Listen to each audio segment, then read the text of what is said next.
Lynn is going to look for her. Okay, good deal. Awesome. So good afternoon, everyone. As you're coming in, we're going to give maybe 1 more minute to let people in so they can join. And if you have any questions, please go ahead and type them into the chat and we'll be monitoring. So then, and also we'll have a Q&A at the end. So then we could actually monitor that as well. So if you want to ask your questions, we'll be addressing them towards the end.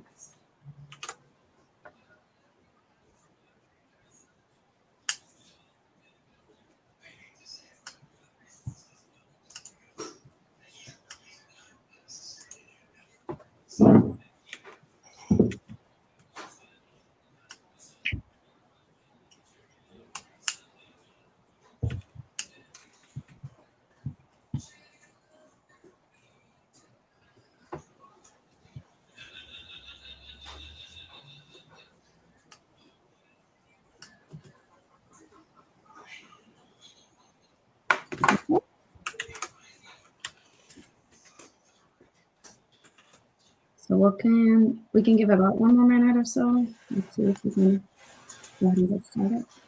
Do you have an email for her, Amy? I do. I sent her a message. Okay. Yep, I sent her a message. I haven't gotten a reply yet. You know, There she is. There she is. Yay, Alyssa. There she is. Can you hear us, Alyssa? Okay, good. Can you hear me? Yes. Oh, okay. Oh, perfect. Sorry. I am pinch hitting, as you know. So I'm just trying to. Yes. Yeah. Thank you. Yeah. No, of course. Glad to be here. Yeah. So we can get started. Thank you so much for being here. Yeah, thanks everybody. Thanks for joining and coming to the SB108 and Beyond, Engaging Teachers and Students. We appreciate you joining us today, and we want to say thank you to Constellations and the Department of Ed and CS4Georgia for pulling together this year's summit. My name is Amy Roberts. I am the Director of State Government Affairs at code.org. So I work in a number of different states, including Georgia, on kind of the advocacy side of the work that code.org does. And I'm going to let the other panelists joining me today briefly introduce themselves. Hi, everyone. I'm not Juan Navarro, but I am his colleague, Alyssa Chinovsky. I work with Juan at the College Board on the policy team. I'm the director of policy there, and really excited to be here. I cannot be Juan if you've ever gotten to interact with him, but I will do my best to internalize his spirit for today.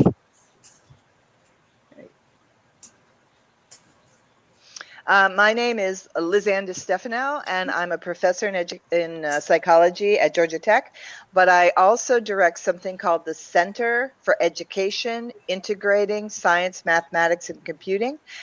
You can see it at the bottom of the slide, and it's known for short as CEISMC. Yes, good afternoon, everyone. I am Alba Gutierrez. I've actually, I work at CEISMC as well with Lizanne. I'm an educational reach manager at CEISMC as well. All right, and I'm Don Miller, and I work at code.org as the Southeast Outreach Manager. Talk more about what that entails in a bit. Great. Well, folks, SB108 was a game changer for the state of Georgia. And so we thought we'd kick it off with an overview of the state of computer science in Georgia. And for those of you who maybe aren't familiar, code.org works nationally to promote public policies and increase access to computer science education. And our advocacy coalition that involves a number of different industries and educational institutions and foundations and all sorts of folks developed a set of 9 public policies that we really think and believe form the foundation of ensuring equitable access to CS education. So on our list of 9 public policies that we promote, Georgia actually has passed pretty much almost all 9 of them. There's one little piece of the standards are in the process of being aligned, K-12 alignment, and so that's like just the one little piece left to finish up. Otherwise, all the policy is in place for the state, and the focus really now becomes on implementation and how to make those policies students and teachers throughout the state. SB108 was a significant step forward because it really takes the idea of computer science education and says, yes, we really think and believe this needs to be a statewide effort. You can go ahead and flip the screen, Alba. SB108 made Georgia one of now 20 states that require all high schools to offer computer science. Now, the state understood that in order for that to truly become a reality, there needed to be a ramp-up period, an opportunity for local districts to really build their capacity and be in a position to implement that policy. And so you can see by 2024-25 school year, that is when we can expect all high schools in Georgia to be offering some kind of foundational computer science course. Thankfully, the legislature and the state understood that in order to do this kind of significant policy initiative, it helps to put a little state funding behind that. And when the law passed in 2019, which is when SB 108 came into being, the state also allocated $750,000 toward capacity grants. And these are grants that local districts can be using to help provide some professional development to teachers to either pursue some credentialing or an endorsement in CS so that teachers are in a position to actually teach those courses. Now, unfortunately, Georgia, like a lot of states, was very unsure of what the impact COVID would be on its budget and initiated a 10% cut last year, FY 2021. And that brought the total down to $656,500. But in a bit of good news earlier this year, Georgia, like other states, discovered or learned or was able to see that the impact of COVID wasn't as dire from a budget perspective as originally thought it might be. And earlier this year, SB 80 passed and it restored not all of the 10%, but about almost 61,000 of the funding. So there's an additional 60,000 for FY 2021 available for capacity grants. To bring you up to speed with this year's session, the goal really is to try to restore that original $750,000 as part of an ongoing budget item moving forward. But in even better news, just this week, the Senate included in its budget proposal an additional $1 million. Now that would be on top of the hopefully $750,000 for the capacity grants. Now that is not a done deal and there's still negotiation with the House and the governor to happen, but that was really good news. So, you know, we're thankful and trust that we are going to be advocating strongly for that additional funding. To give you an idea of what that has meant from a practical standpoint, Georgia has trained more than 400 teachers using those capacity grants. Additional funding would then be used to address the goal of reaching 1,200 teachers statewide, of getting them credentialed or endorsed to teach computer science in middle and high school. And that is the rough estimate from a state perspective of the number of teachers that would be needed to fully implement SB 108 by the 2024-25 school year. One thing I want to mention that is not on the slide, because this is all sort of happening in real time. The federal government just released its additional funding, Essa funding, and the state of Georgia is going to receive over $4 billion in federal money. That also can be used on professional development and in other ways to address like learning loss and summer school. And I mean, there are all sorts of uses that those federal dollars could be used as well. And that money is going to, most of it will flow through the state education agency, so through your Department of Ed, but some of that will go directly to districts, and you will have some flexibility over how that funding is used. And of course, getting some more teachers credentialed and or endorsed in computer science would be a really good way of using some of that money. Next slide, Alba. So you can see here that the state is making a lot of progress already with the percent of high schools teaching computer science. In the last 2019-2020 school year, you were up to 55%. So it is a steady increase. It's certainly trending in the right direction and well on its way to getting to that 100% that is anticipated by SB108. We can look at that data in a little bit more detail. Next slide, Alba. And we can see if we were looking at which schools are actually providing access. If we look by community type, 74% of those schools right now are in a suburban setting versus, say, 51% in a rural setting or 48% in an urban setting. We can also look at it by thinking about percent of students who qualify for free and reduced priced meals. And there we see only 33% of schools that are in that high needs category currently offer a computer science course.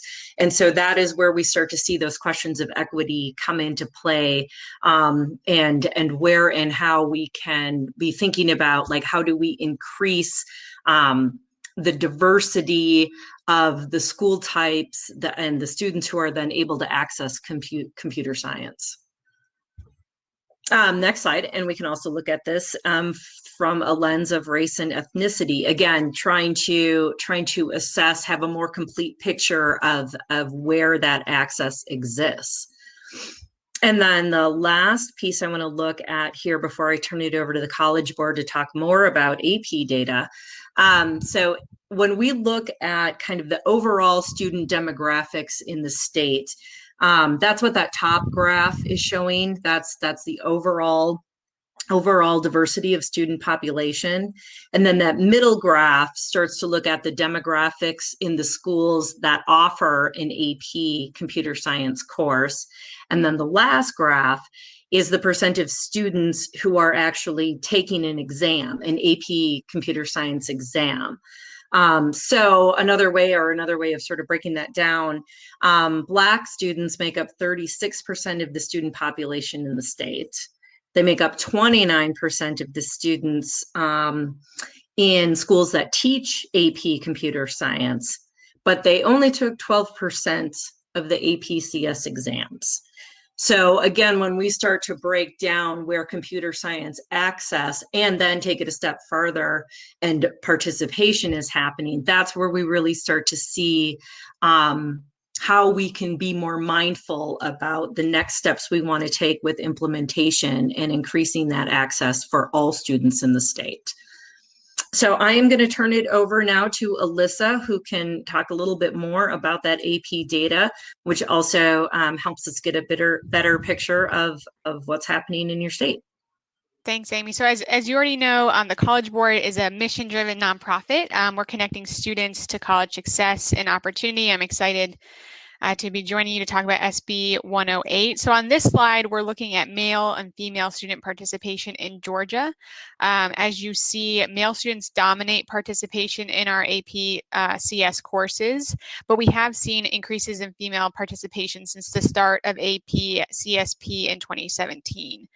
In our most recent administration, which is the last bar graph on the right, young women made up 29% of examinees. And while I'm on this slide real quick, I want to take a couple seconds to call attention to our recently announced AP Computer Science Female Diversity Awards. So these awards recognize schools that are engaging more female students in computer science coursework with an AP Computer Science Principles Female Diversity Award and AP Computer Science A Female Diversity Award. We are honoring schools with 50% or higher female representation participation in either of the 2 AP CS courses, or whose percentage of female examinees meet or exceed that of a school's female population. And we're doing this really to encourage schools to focus on female student access to computer science.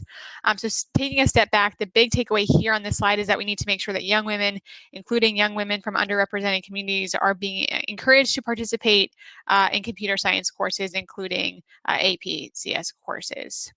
So on the next slide, I don't know if you're like me, I'm a map visual person, and you can see what access looks like across the state. So schools that offer both AP-CSP and AP-CSA appear as green circles, while schools that only offer AP-CSA are in blue, and those that offer only CSP are in yellow. In red, which dominates most of this map, are schools that don't offer either neither AP-CS course. And so it may be that these schools offer other computer science courses, but it's still interesting to visualize where AP is across the state. And on the next slide, we thought it'd be useful to show Atlanta metro area, just to unpack, just because there was a lot of clump dots on the previous map. To highlight the gaps that we're seeing in the neighboring counties. So both of these maps visualize the unequal access to AP computer science courses, and clearly there's a lot of work to be done, and we're excited to think through how to keep growing AP across the state. So on the next slide, we wanted to share additional data from the most recent administration, which was May 2020, for public school students in the state. For AP computer science principals, we still see that there is still a significant chunk of schools that do not have access to AP computer science principals, which is our newest computer science course, which confirms what we saw on the previous map. Overall, we saw a 24% increase in examinees from 2019 to 2020, which is great, considering the challenges that many families and schools and students faced due to COVID last May. And we're still seeing similar increase among underrepresented student populations in the state. So 23% increase among African American Black students, 33% increase among Hispanic Latino students, and 29% increase among female students. So the news is a bit more mixed for AP Computer Science A. Overall, we saw a 1% decrease in examinees, and we saw a 24% decrease among African American Black students and 9% decrease among female students, while we saw an 11% increase among Hispanic and Latino students. And I'll close out with this last slide talking about our newest research for advanced placement computer science principles that we released in December.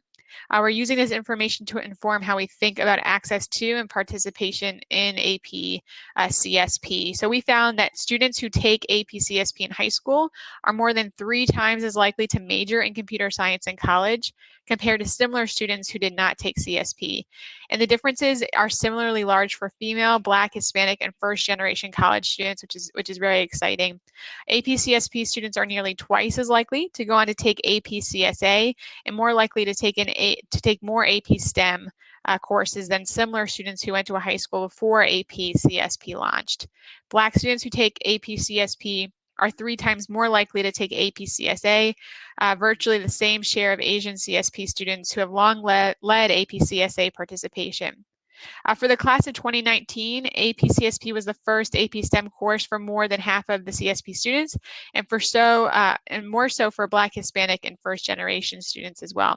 So why does all this information matter? Well, it matters because we know that there's still a lot of inequities in APCS access and participation. So at the College Board, we're thinking about how best to leverage existing policies via implementation like SB108 to expand access, hook students in, and then get them to participate and succeed in not just one, but multiple computer science courses, all while in high school, essentially finding ways to replicate the success we've seen in CSP. So our African American first generation and female students, along with all the other students in Georgia, have a fair shot at getting one of those high-paying jobs in the future.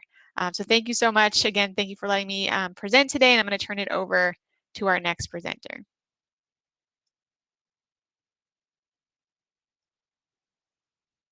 All right, I think this is me then. I'm the next presenter. All right, I'm Don from code.org.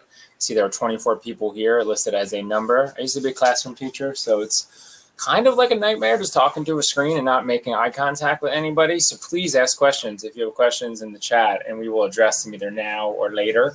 We did leave time for questions, and I would probably say, like many of the presenters here today, the stuff I'm talking about is is stuff we talk about frequently. So there's a lot more information. Just going to be kind of going over some of the basics here. So like Amy, who you heard from earlier, I work for code.org, but she works government affairs and advocacy side. I am on the outreach side, if you missed the introduction here. So I'm going to talk a little bit about what we do on outreach. I'm down in Florida. We have a regional partner network across the United States, and I just wanted to touch on a couple parts of Code.org's mission to kind of tie it to the outreach work we do.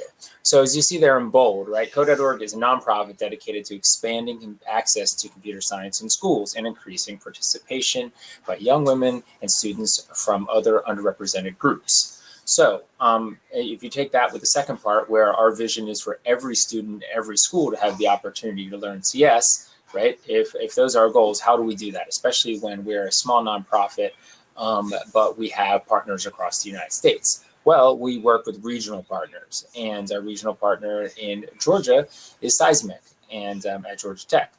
And we look at all of our regional partners really as the local computer science hubs, working with states, with the state, with districts, with schools, with other entities. And this isn't something we talk about too often, but Code.org had different approaches in the beginning, where we would fly people around and do workshops and try to kind of be the experts everywhere.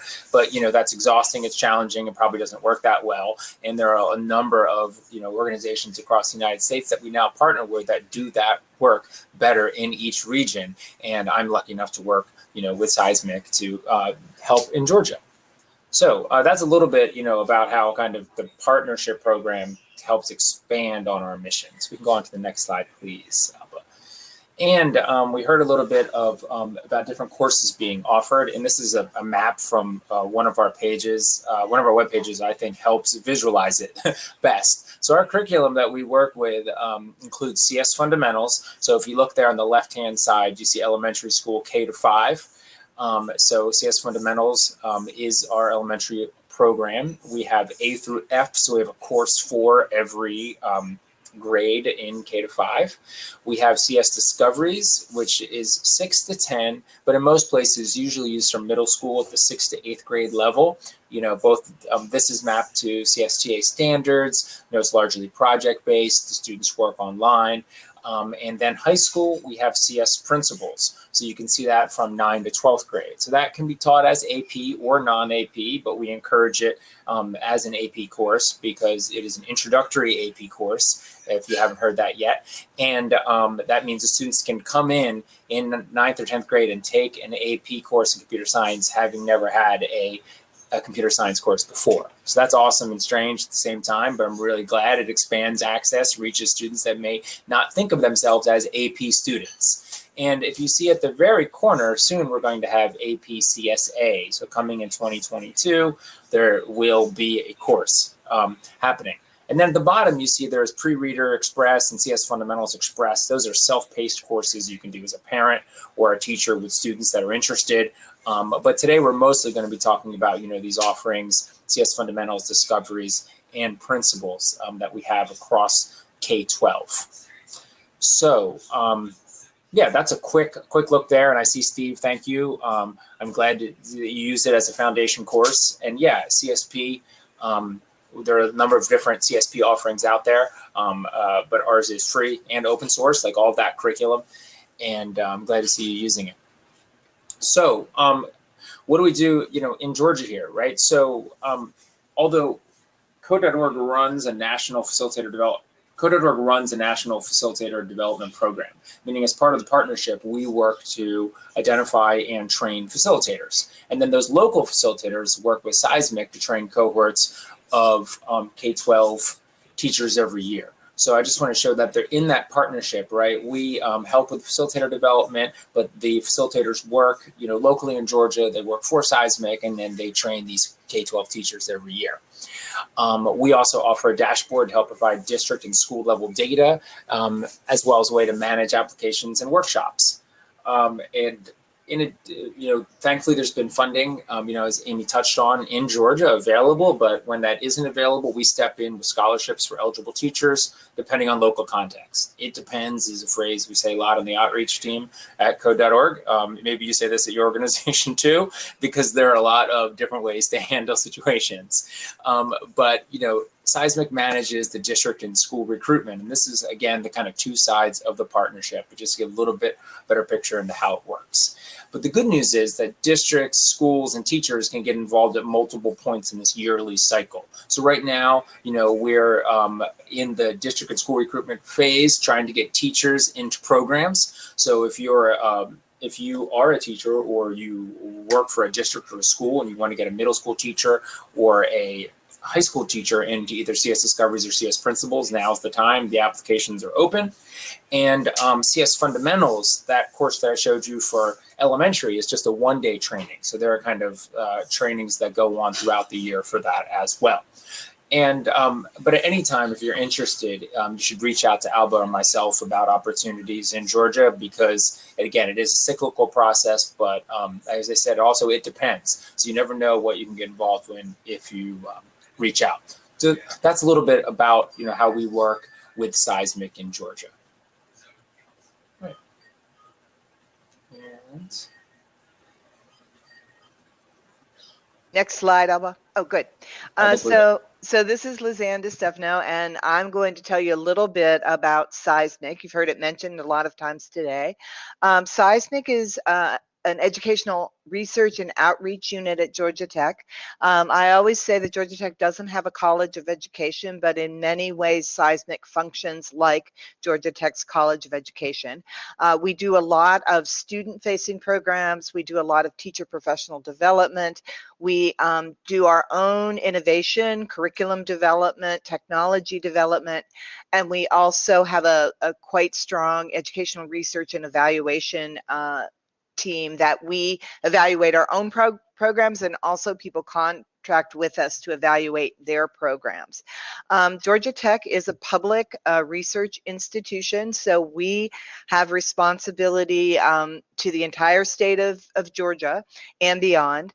And we've been putting a number of things in place in support of the implementation of SB108, one of which is code.org that we're talking about today. But we do have a number of other activities to help students get exciting experiences with computer science, to prepare teachers to integrate computer science into their teaching or become teachers of computer science, and to kind of raise public's awareness of the importance of computation and computer science. A couple of these, we have a partnership with Amazon.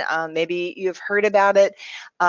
Georgia Tech, some faculty members at Georgia Tech in the College of Design developed a program called EarSketch, and it's a platform to teach coding through music mixing. As you can imagine, it's very popular with students across the state of Illinois, across the country, actually across the world. And Amazon has partnered with CEISMC to offer a competition where students remix music that's donated to us by famous authors like Pharrell and Ciara and Common and some other names that you may have heard of. They remix those and enter into a competition for the best remix.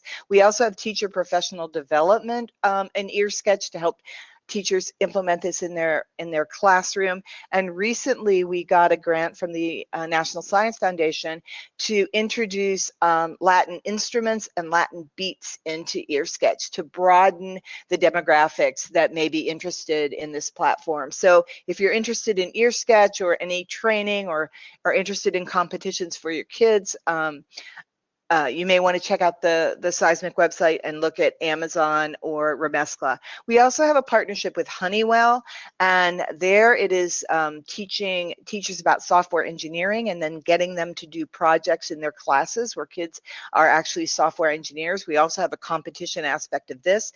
But another piece of our Honeywell program is to provide support for teachers to pass the CS GACE exams and to become certified to teach computer science. So if you have teachers in your district that might be interested in this kind of deep, intensive professional development, it's quite intensive engagement in the summer, but it is paid and it continues throughout the year. Again, you might want to check out the CEISMC website. And then finally, we're just finishing up a program, a grant from the National Science Foundation called Capacity. And this is developing CTAE aligned curricula for the middle school and early high school around computer science and computer science careers. So we're talking about code.org today, and that's a very important part of our strategy, but we have a number of different programs that if you're interested, you may want to check out.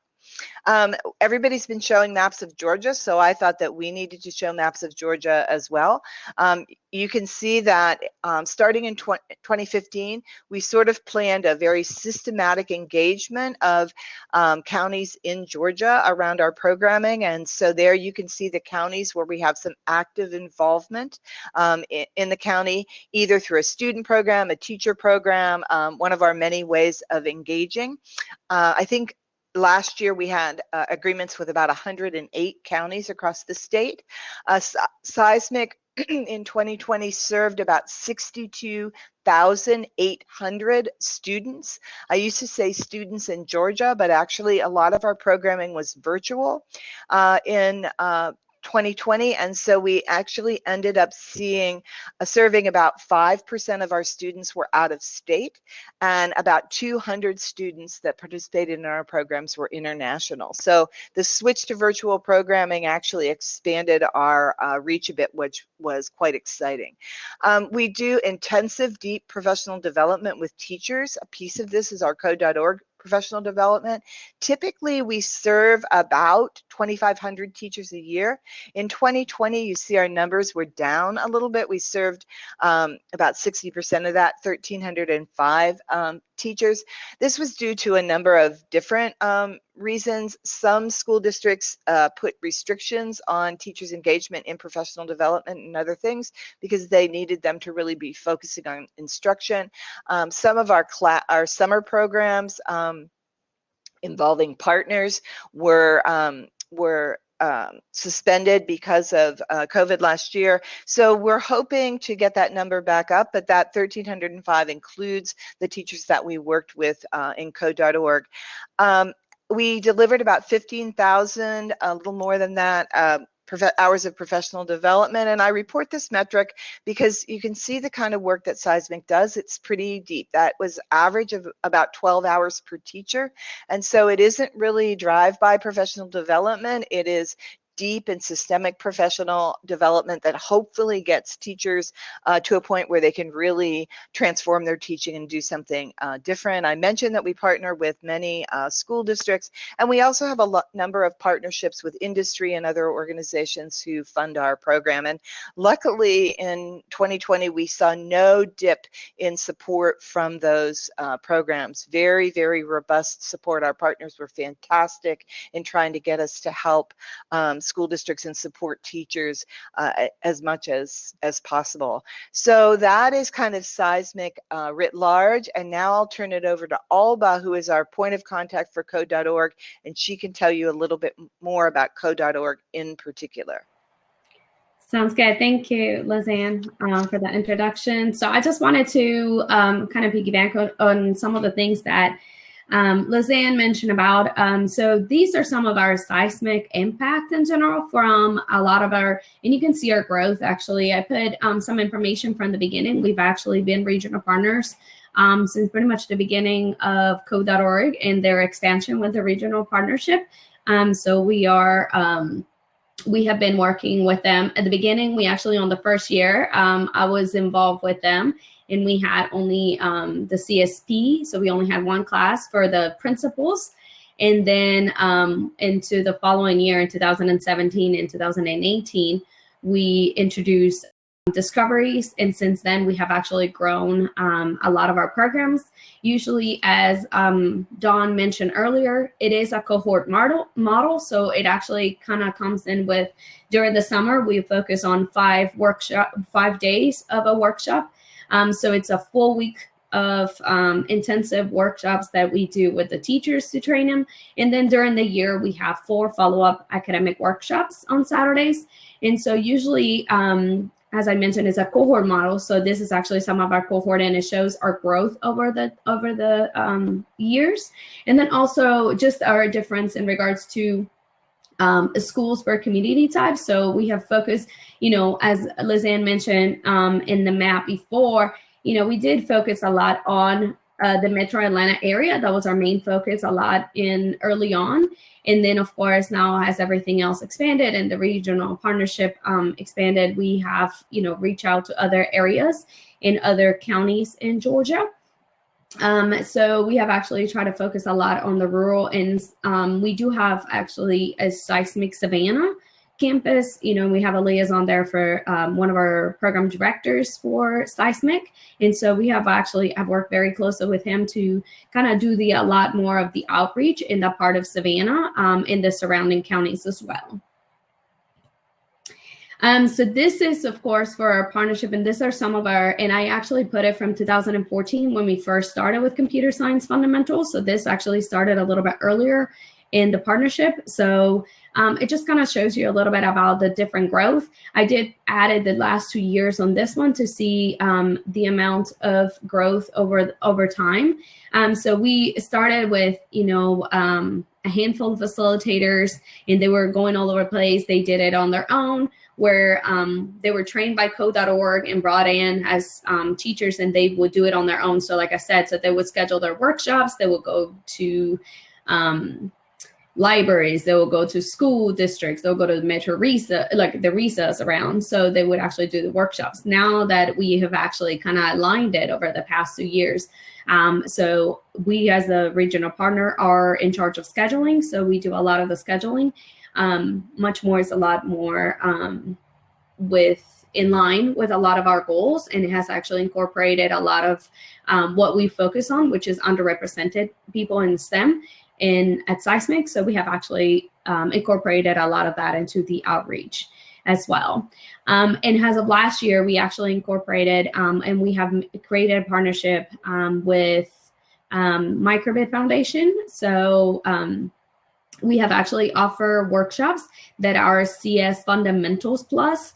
So it's actually talking about the microbit and actually how it's used, but also how it can be incorporated with the code.org CS Fundamentals curriculum. So we have tried to actually make it work, especially for those 4th and 5th grade. So usually course E and F, and how we can actually incorporate those, the additional computing set for that.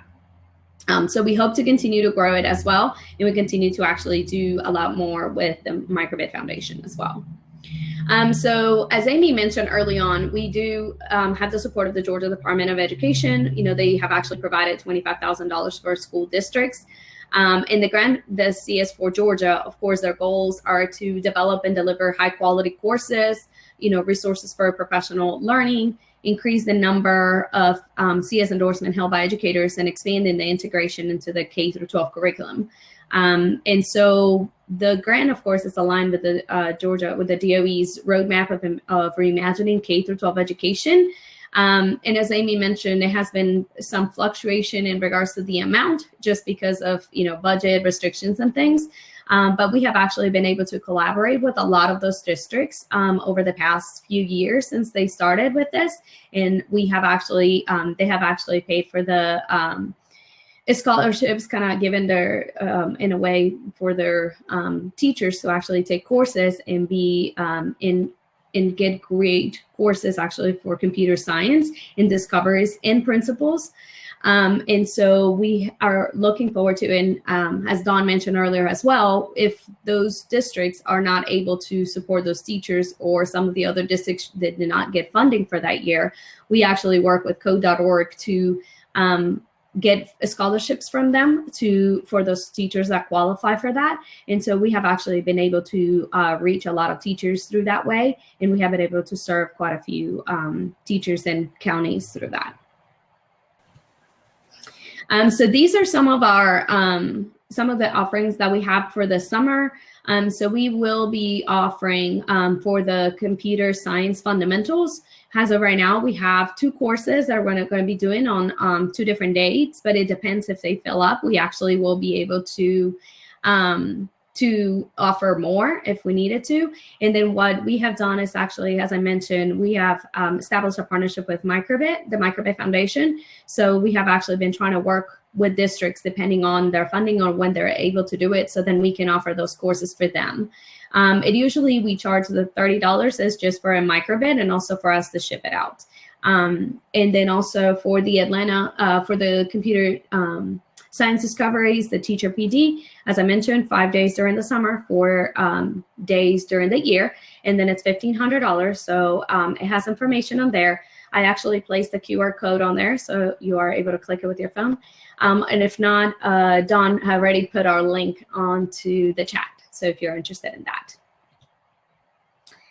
And now we have a little bit of time. Actually, we have about 10 minutes for questions. If any of you have any questions so far.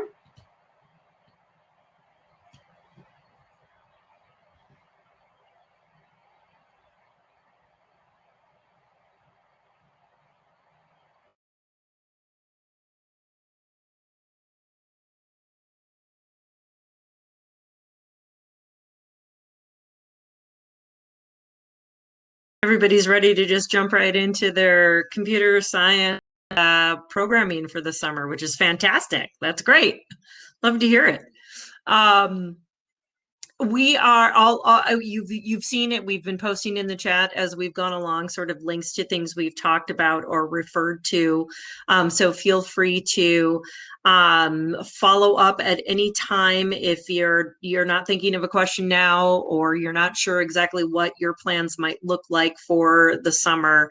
But we are all here as resources and happy to help. Happy to direct you to other people who may know things if we aren't sure as well. So this won't be your only opportunity to engage with any of us. We are around and happy to be of assistance.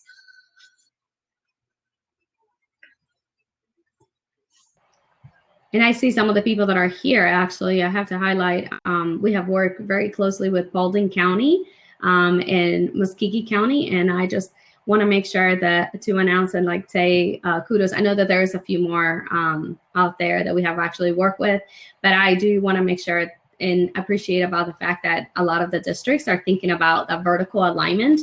And so even though CS108 focuses a lot more on having, you know, computer science class offer, a course offer into middle school and high school, we are actually appreciative of some of those who are thinking ahead and thinking about how we can actually lay that foundation early on. And so we do need to make sure that we actually offer those courses. So as I said, it's just, you know, thinking about computer science fundamentals as just an introductory course, but then also thinking about what are some ways that we could kind of expand on that as well. So this is why I think our different collaborations and partnerships have actually been extremely helpful with the Microbit Foundation, thinking about now adding other things into computer science, that other types of computing. We have actually done Hummingbird in the past as well. And so workshops like that actually will be able to benefit the teachers and the students that are going to be taking these courses. So we're very excited about that.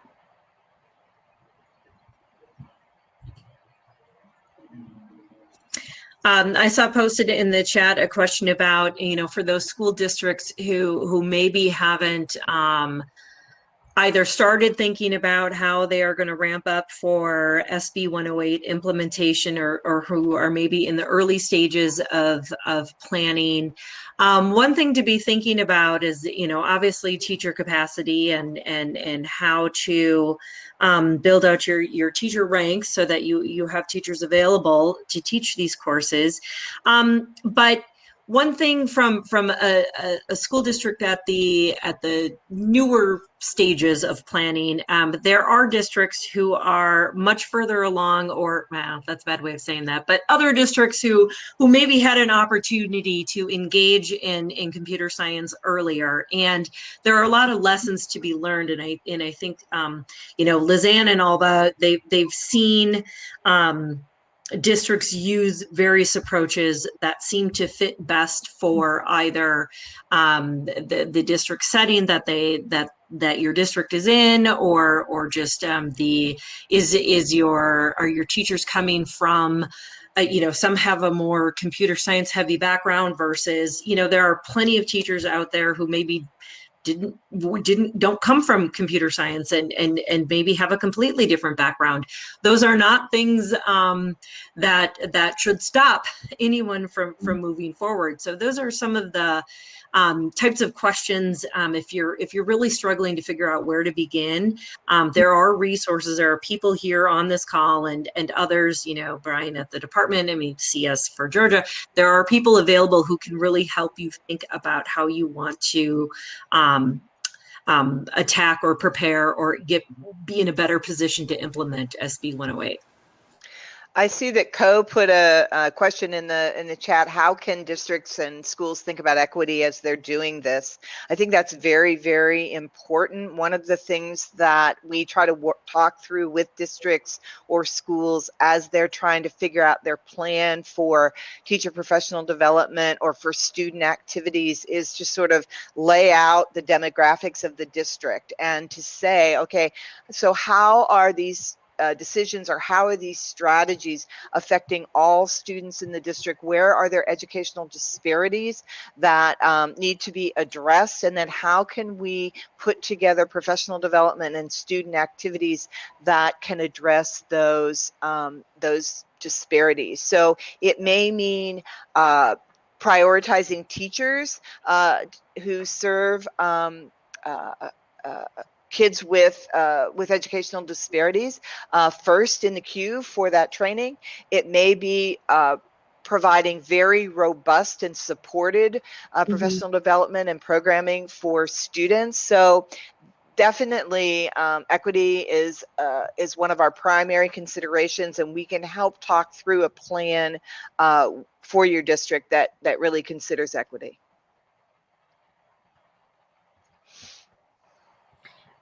And I see actually one of the comments actually that Brian at DOE will be actually focusing a lot on the district implementation workshop tomorrow for some of those Georgia districts to help address the gaps there.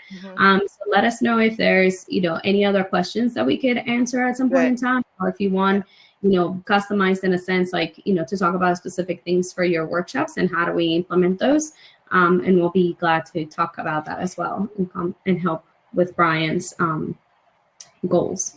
There are definitely challenges in meeting SB 108. So do not be afraid if you are having those challenges. You're not alone. Lots of other districts are in exactly the same place. So I would say if you're having challenges, it's time to sort of say we're having challenges, and then reach out to the people on this call, to CS4GA, to other resources to help you figure out a plan for addressing those challenges. And I would also say if you don't have the finances figured out yet, don't let finances be a barrier at this point. Once you have a plan, we've had success in trying to get resources to enable you to implement that plan. So don't let finances be a barrier. Co, you have many good questions today. How do I fund a teacher position? The new stimulus funds, the new federal money that's coming in is an excellent source, and the third round of that funding actually has a 3-year window for expenditure. So if you're 1-year window to hire personnel is not a very useful thing, but a 3-year window to hire personnel can work. And so there's a lot of potential, I think, in the new stimulus funds to be able to address this. And I think just to add, we all show data from a zoomed out state perspective, but we can go really deep at the school level to see what's available, what's not, and really help think through who's growing, at a faster rate, and what are they doing that's so successful? What are best practices? And so I think the data element, the reporting element, is something we want to be helpful and mindful, just to say, how can we give you more information to help you make decisions around offerings and growth, and so that you can kind of monitor how you're doing over time? Because like Lizanne said, it's going to take time of implementation, and we'll be consistently reviewing the information to see how schools and districts are doing across the state. That is true. And I put my contact information if you do want to set up a meeting with me, or if you want to talk about some of the ways that we could actually help you, let me know. Well, thank you all for coming. This is great. Thank you all. Thank you. Good one. Bye-bye. Bye.